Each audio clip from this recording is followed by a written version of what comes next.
Cowboys 38, Commanders 10. Cowboys moved to 12-5. They secured the 2 seed here, and again, hosting the Packers in the playoffs. Commanders fall to 4-13. We already mentioned they fire Ron Rivera. They're in the middle of a search for the next everything in that building. Mm-hmm. New executive, new head coach, full turnover here in Washington. Dak Prescott finishes 31 of 36 for 279, 4 touchdowns, had a pick in there as well, but caps an incredible statistical season for him, best of his career. CeeDee Lamb 13 catches for 98 yards and 2 scores as well. Dallas continues to beat up on the worst teams in the league. Yeah, and it was like a literal run back of the last time they played, where Washington hung tough for a long time, like made it a game, and then as soon as Dallas got out of sight, the floodgates opened. They absolutely put the hammer down. Like, this was close for a long period of time. There was a massive swing. So Washington blocked a field goal, got a good return, set up a sort of red zone opportunity. Absolute grind for them that they eventually get in and score. The big swing, though, I think, was Sam Howell's interception.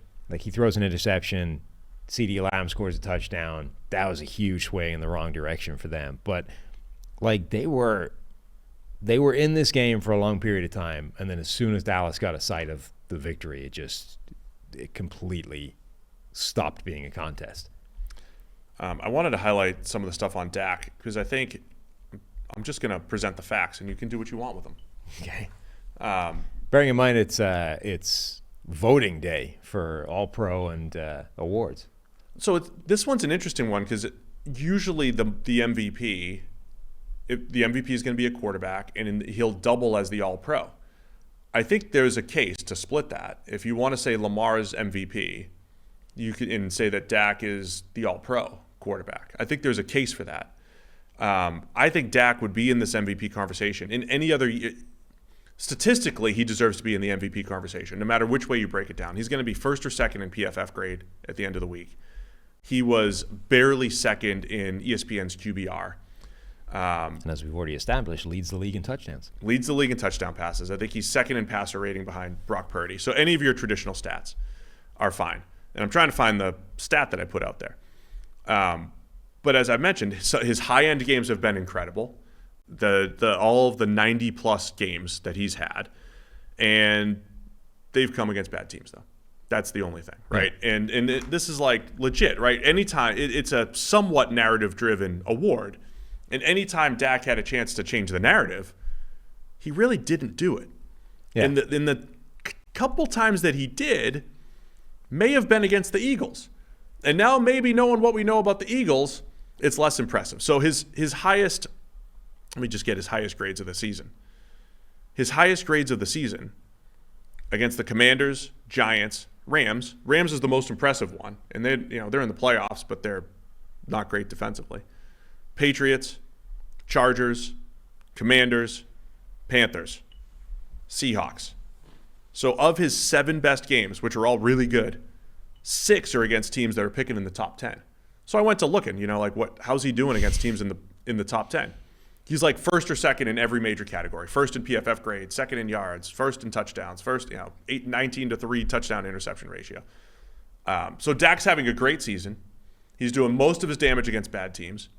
His worst games are some of the worst games any quarterback played this year. Maybe not statistically, because again, there's pushback for I've seen worse games.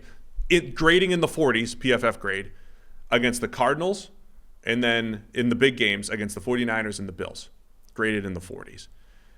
So but throw for throw, he's probably the best quarterback in the league. The other thing I'll say, I think there's value in playing well against bad teams.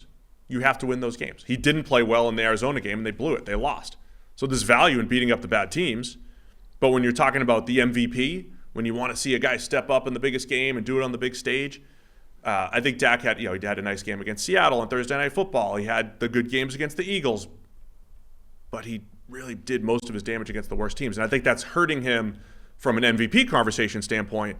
But I could see the case when you say who's the best quarterback in the league this year. I could see you saying Dak Prescott, throw for throw, is the guy. And certainly when you contrast it with Lamar Jackson, who had like 2 of his best games against the 2 biggest tests they had in the season on The prime offense was time. unstoppable against the best. Absolutely. In prime time, in signature moments, like he won MVP on those 2 games, basically. Yeah. Like he could have had a completely average season, and those 2 games would have propelled him to the MVP conversation.